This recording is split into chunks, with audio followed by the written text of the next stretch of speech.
Hello and welcome to WoodPods, the podcast designed to share sporting experience and knowledge to instill passion within the NLCS Dubai community on behalf of Team NLCS. Time Paralympian Hannah Stodel is a British Paralympic sailor who has represented Great Britain with John Robertson and Stephen Thomas in the Paralympic Games in Athens, Beijing, London and Rio. Together, they also won 17 World Cup medals. Alongside being a triple world champion in Paralympic sailing, Stodel is a disability advocate, coach and keynote speaker. She is renowned for smashing performance ceilings, as well as challenging the perceptions of what disabled sailors can really achieve. With sailing no longer part of the Paralympics, Hannah has had to refocus on the pinnacle of single-handed offshore yachting, the Vendee Globe. She shares her journey from childhood to current and the barriers that she has had to overcome to make sure she succeeds along the way. Well, thank you so much, Hannah, for joining us and reaching out to the NLCS community today. No worries at all. Thank you for having me. Absolute pleasure. Well, we wanted to start with building a little bit of a picture about yourself. So what was your education like, and did you connect with sport from a young age? So for me, it was a little bit different. I went to a military school with a naval background. So it was the Royal Hospital School in Ipswich. Sport was absolutely everything, and sailing was part of that curriculum. So for me, I've always been immersed in sport. My parents are both really sporty. All of my family loves sailing, goes sailing, does sailing. Whatever the weather, whatever the time of day, you know, we're a bit addicted to it, I guess. So yeah, from a young age, sport's always been there, and all through my school career, really. So whilst you were at school, Hannah, can you just talk us through maybe one moment or one phase of time that was particularly difficult for you, and how you managed to turn that around? For me, I really struggled with being different, and that was picked up on by some people at school. So there was one incident where a guy drew this picture of how he saw me, and he had it recreated and posted all around the school. And that was quite heartbreaking to see that that's how he perceived me, as this kind of monster with a disability, and that I was so different. But what I did find from that was that I had some pretty tough friends. So much so that they spent a good part of one night going around and removing every piece of those photos and pictures and everything that had gone up about me. And they stuck with me, and I built some very strong friendships out of school, so much so that I'm still friends with those guys today. And I think for me, that was sort of a galvanizing moment almost, is to have those people that you can rely on around you, and find those people and value those people. You know, it might just be one person, it might just be two people, which it was for me, but they're so important to find. And if you are struggling, you need those people, and that's what I found, is that I had those people that I could rely on to support me, to help me get through those issues, and they did. Physically, Hannah, obviously we can't see you through the podcast, so could you just explain to the listeners what it is that you think makes you different? So I was born without my lower right arm, basically. So I have a stump on my right side, which admittedly does look a bit funny if you really do look at it. I've got a double jointed elbow, so my arm goes both ways. So it's a kind of freaky scenario. I also have two very tiny little, what I imagine would have been fingers on the end. So, you know, it's not the prettiest looking sort of stump going, but at the end of the day, it's made me me. So yeah, I think it depends how you take it. I guess for me, it's not unusual. I've learned to live with it, and I don't really see myself any different. And it's one of the reasons I don't wear a prosthetic, is I just can't get on with them, and I have no reason to hide my arm or my disability. And how did you get into dinghy sailing then? So was it through the school or through the family? Family first, I guess. My parents are both really, really strong sailors in their own right, although they'll never own up to that, which is pretty funny.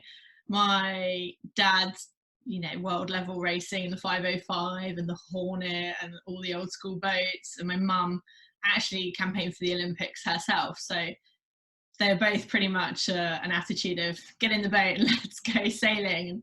And I think I was 3 when my mum first took me out racing, and not that I actually did anything or offered any form of help with that sporting activity. I think I was merely there for the ride. But yeah, there was get in the boat, sit down, shut up, here's a sandwich, and we're going racing. Superb. And between finishing school and training with the Paralympic teams, how did your journey play out? It's a really interesting one, because I didn't really get a break, because I'd already been picked up by the Paralympic team before I finished my A-levels. So there wasn't a pause. It was just do your A-levels, get selected, go to Athens, race at the Paralympics, and then come back and go to university. So it was just a blur of studying and sport all in one sort of fluid movement. So you obviously represented GB at a very young age. You must have had to make some sacrifices along the way to make that possible. What were those? I think for me, it was the idea of sort of normal life. Normal 18-year-olds are out socializing and you're seeing your friends and you're spending time.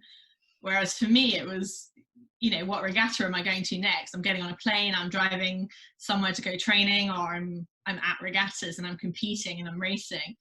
And for me, everything was about the sailing. So I was missing out on the things back home. I wasn't hanging out with my friends. I wasn't seeing my family. I was always campaigning and racing.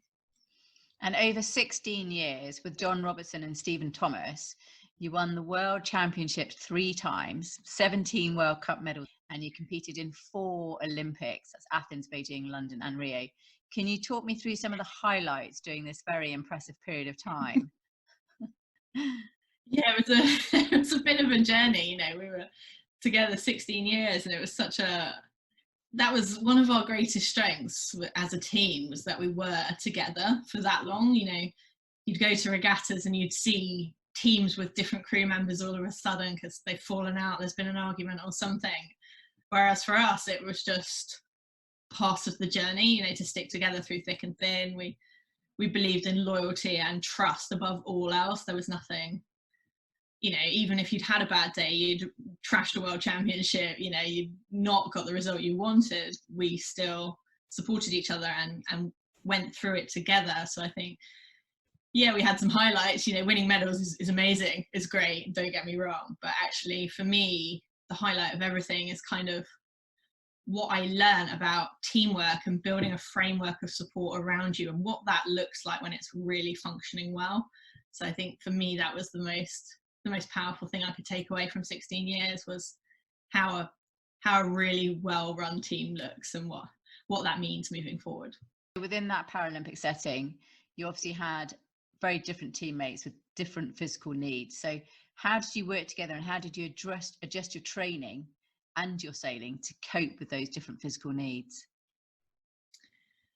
So the Paralympic sailing is kind of an oddball of Paralympic sport, because quite often, you look at the 100 meters, say there's 14 different classes, I think it is now, for all the different disabilities. Whereas with sailing, it's kind of just all chucked in the boat and you've got to add up to a certain number of points. So for us, it didn't really, it never really factored in, which sounds kind of odd, but the disability was never a thing. It was just, let's go sailing, let's just go and train. And we would race and train with able-bodied guys, because to us, the disability was never a thing. I mean, we had adaptions on the boat to make up for our disabilities, but actually what that came down to was a seat for John, who's a paraplegic, so he could slide from one side to the other, and a transfer bar for Steve to hold on to occasionally. I mean, he very rarely used it. So literally 2 things on the boat that made it suitable for us to use. And actually, that was it. So the boat was a normal sonar for all intents and purposes. So yeah, we never really, it wasn't something we ever really thought about, I guess. It was just, we're going sailing, we're going training. But Hannah, I mean, I know you, and I know you've only got, one half of one arm. So you've left yourself out there. Most sailors have 2 hands, one for them and one for the boat. How did you adapt?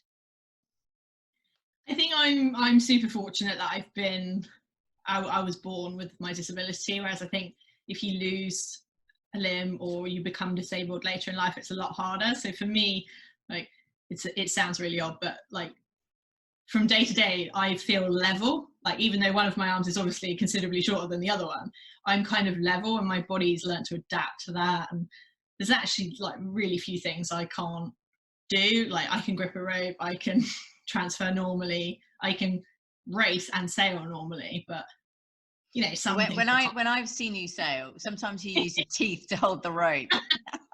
So I mean, is that how you kind of get by, or is that just a one-off? I've always found ways around things, you know, whether it's teeth, feet, armpit, whatever's going, you know, you find a way to just kind of deal with it. And I think that's kind of that's been me throughout my whole sailing career. Find a way to deal with it, find a way around the problem. And on a day-to-day basis, what things do you have to do differently compared to people who do have a full set of arms? Well, I guess the basic household things that we take for granted, like tin openers. Tin openers are a right pain for me. Can't do tin openers. Peeling potatoes. My word, they're challenging. You know, you try gripping a potato with your elbow and peeling it.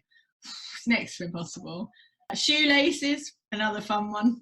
You know, doing shoelaces with one hand's pretty hard work. So I tend to do the shoelace on the shoe off the foot and then put the shoe on, you know, so not ideal. And then cycling. Cycling is obviously a challenge with one hand, but I do have a prosthetic for cycling, so I kind of get around that. Okay, so you struggle with peeling potatoes and tying your shoelaces, but you're thinking about sailing around the world single-handed.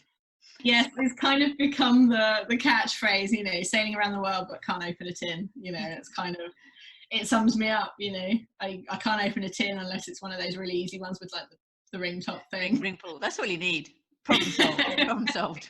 Exactly. What's the big issue? Exactly. There's always a way around these things. You are now involved in more yacht racing than dinghy races.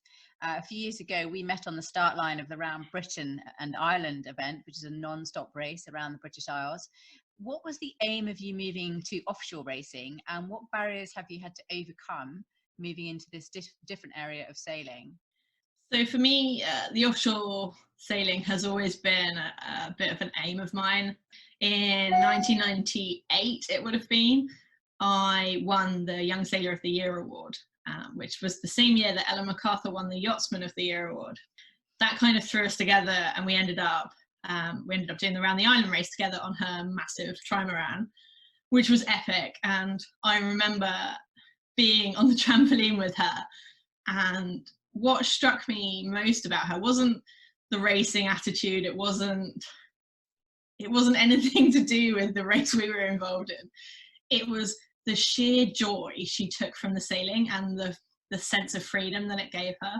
So that kind of rubbed off on me. And obviously I watched her go through the Vendee Globe and all of her trials and tribulations from that. And that stuck that little idea in my head that the Vendee Globe was something that perhaps I would take on myself. And how's that shaping up for you? Because you've put a lot of time and effort into that. It must be quite a big transition from dinghies to yachts. More barriers to overcome. Yeah, absolutely. It's been an uphill struggle, I'm not going to lie, but it's the right time. Interestingly, Paralympics sailing's no more. So the sailing's actually been dropped from the roster of events. So for me, like, the timing couldn't have been more perfect. You know, I'm passionate about obviously getting sailing back into the Paralympics, but not for myself. So I've done 4 Paralympic Games, you know, for me, that's enough. I've got the t-shirt, I've worn the Great Britain logo with pride, you know, that's me done kind of thing. But what I find the most heartbreaking is the young guys coming up behind me, or the people that invested time and who will never get that moment, that privilege to put on that tracksuit that says Great Britain and represent their country at games. So for me, by doing the Vendee, I'm kind of like kicking in a door almost to say sailing is an inclusive sport. Like, that's one of the arguments as to why sailing's out of the Paralympics. You know, we're not an inclusive sport, but if I can go and do the Vendee Globe against a bunch of able-bodied guys, then it is an inclusive sport, right? So for me, it's the right time, and I can kick in the door for some other disabled people and not disabled people. You know, perception is something I've battled against my whole life. If I can show anybody that any challenge is possible, if you just, with a little bit of, you know, self-belief and a bit of heart about it, then that's my whole campaign made. So I think that's a really positive message, and particularly the fact that you've had to evolve yourself as a sailor to keep your career going. Now then, we at our school, we have this amazing expression. It says set only floors, not ceilings. And it seems to be that you live by this motto, smashing your way through ceilings. So why do you think it's important to stretch and challenge yourself? Well, I love challenging perceptions. I think for me, that's a massive driving force. So basically, when someone tells me I can't do something or something's not possible, I like to prove them wrong. So, and I found that like all through my career, you know, even from the early days when I was blasting around the world in 29ers dinghies and being told by a manager that sailing wasn't my sport, you know, well, you know what, I'm still here, I'm still sailing, so I'm pretty certain it is my sport. When I set out to do the Vendee, I obviously had to go and get my yachtmaster ticket.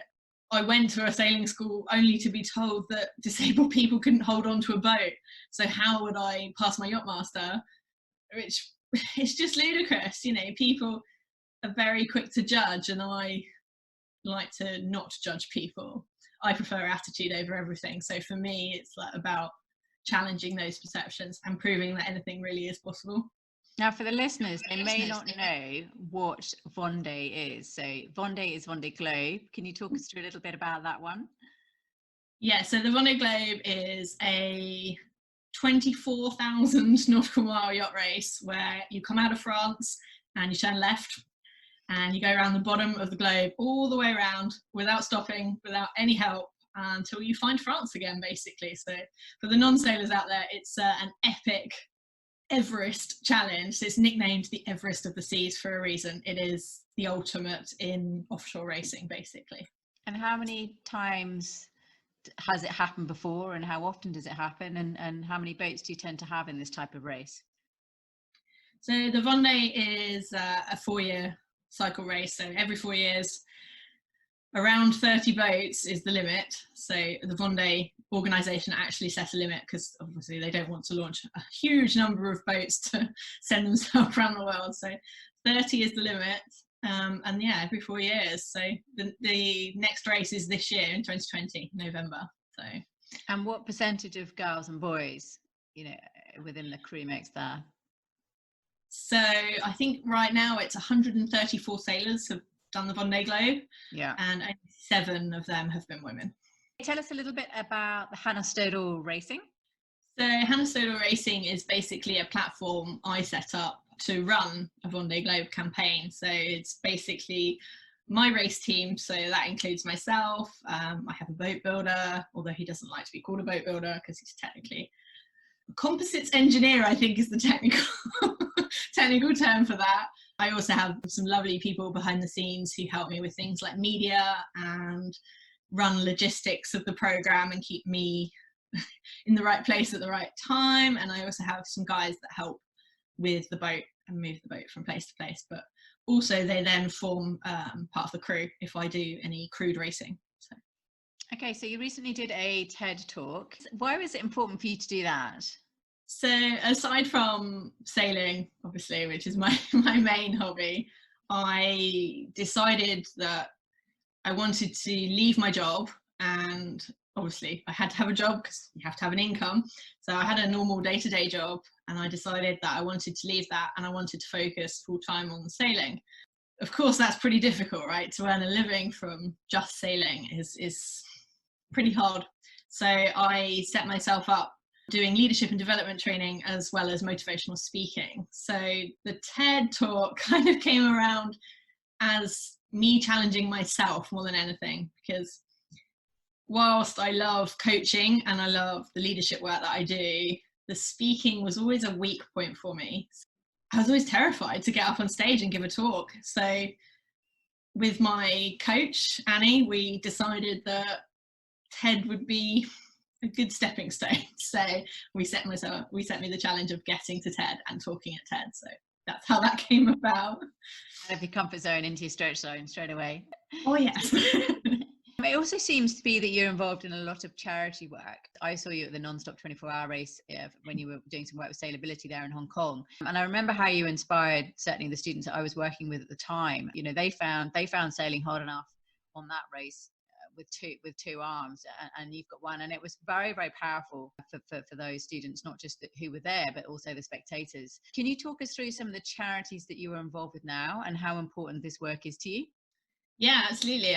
I think one of the biggest things I've learned through my career is that giving back is more rewarding than anything, really. So for me, I wanted to take on this next part of my journey with a charity that I believed in, and so I've paired up with a charity called Ditch the Label. So they're an anti-bullying charity, and I met them back in 2011 when I did a piece on how I'd struggled with bullying at school.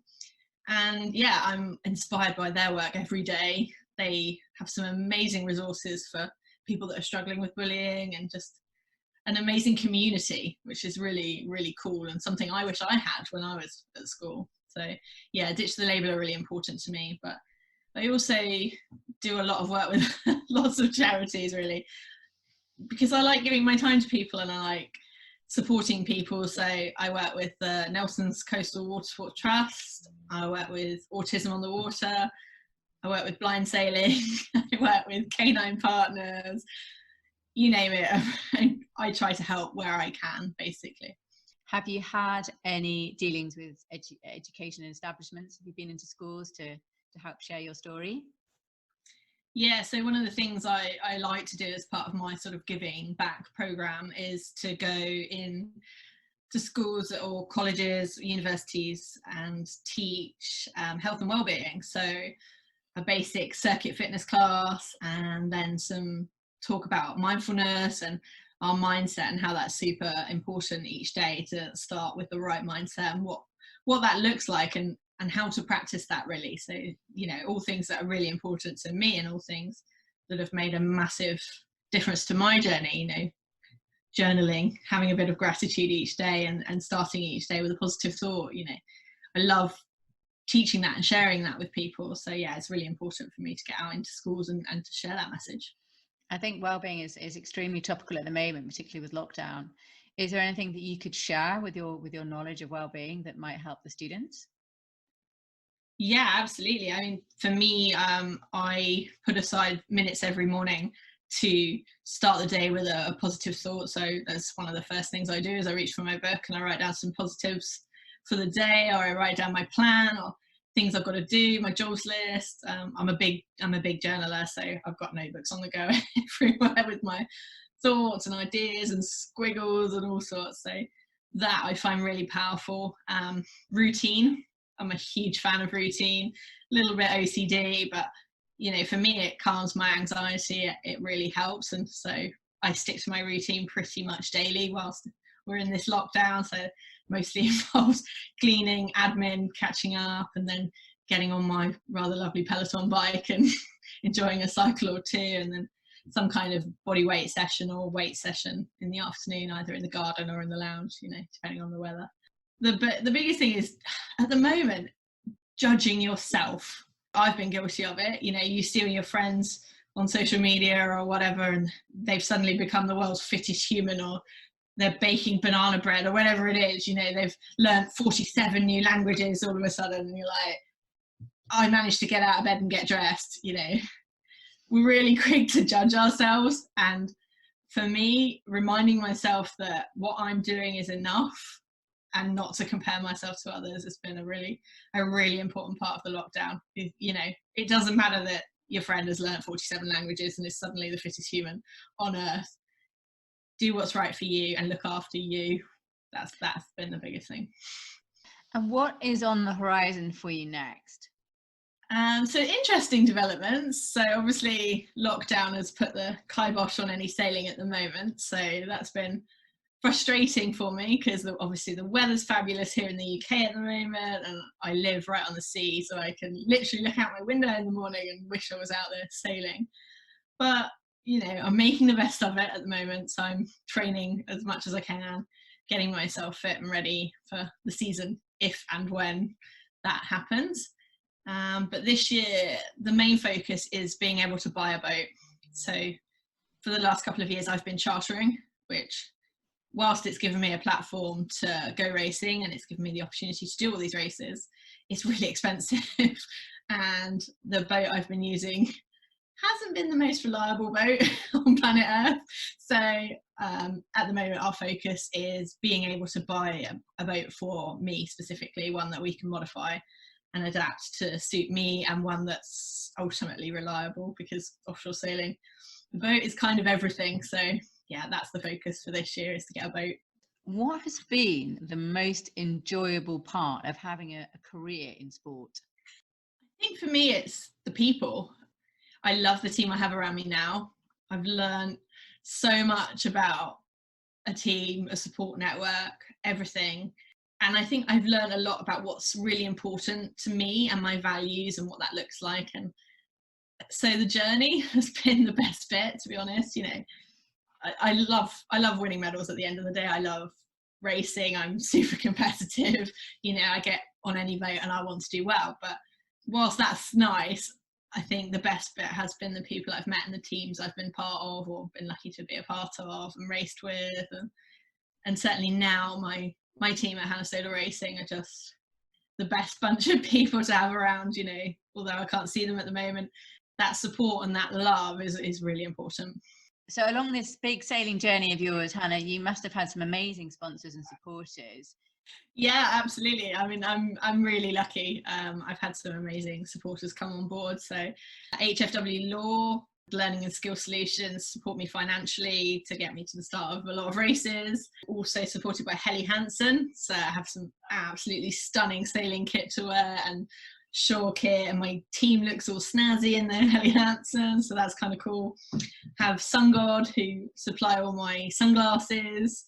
Tent Meals, who provide all my food for offshore. Munchy Seeds, who provide all my snacks. So many. Fuse, who provide me with offshore Wi-Fi, which is this incredible setup, and like nothing I've ever seen. Being able to suddenly log onto Instagram off the coast of Scotland was pretty cool. All sorts amazing people who donate and help just basically keep this dream going for me. So yeah, I've been really lucky that a lot of people have come on board to support me. How can we follow you, Hannah? So my website's pretty easy. It's hannahstodelracing.com. And if you enjoy social media shenanigans, which I do, Sailing Hannah on pretty much every platform is the way to find me. And is that the same for Instagram as well? Yes, it is. And my personal blog, where I'm quite open, is sailinghannah.com. So yeah. Cool. Have you ever written a book, and would you think about writing a book? So interestingly enough, I all through my time in the Paralympics, I was behind the scenes writing, because I found it quite cathartic, and it was a nice way to relax at the end of the day. So there have been a few scribbles here and there, so I do have the basis for one book at the moment. We'll see where that goes, but I do see how long the lockdown lasts. Yeah, absolutely. It's a good time for writing at the moment. There's always heaps of other stuff to do first, though, isn't there? Absolutely. And writing, you have to be in the right mood, don't you? You have to kind of, you have to be in the zone. Absolutely, yeah. I've been struggling with it at the moment. For those listeners that are inspired by you, you are smashing ceilings. What parting words could you offer them in terms of them pursuing their own potential? I think the biggest thing I've learned through all my years is something my uncle said to me, which is never give up. But whilst that's all lovely and it's very buzzwordy and it's a lovely saying, the biggest thing I have found is that I believe in myself above everything. There'll be people telling you can't do stuff, or you're not good enough, or whatever it is, you'll get knocked down. But if you believe in yourself, it's so powerful. Having taken a long while to find that, I'm pretty sure I can be relied on to say, just believe in yourself, because it's worth it. Well, thank you so much for connecting with the NLCS community today. We hope your next adventures on the waters are A, soon, and B, challenging, because you wouldn't want it any other way. And good luck with your Vendee Globe campaign. We shall definitely look out for you and be right behind you when that happens. We hope that you connect with your dream boat soon to help progress that plan forward, as you will. I know you'll be there before long. This little moment of time of lockdown will just be a short snap of the past. So thanks very much. No worries at all. Thank you. Well, I hope you enjoyed that as much as I did. Next week on the show, we have a surprise guest. So tune in next week to find out who the surprise guest is. Thanks for listening.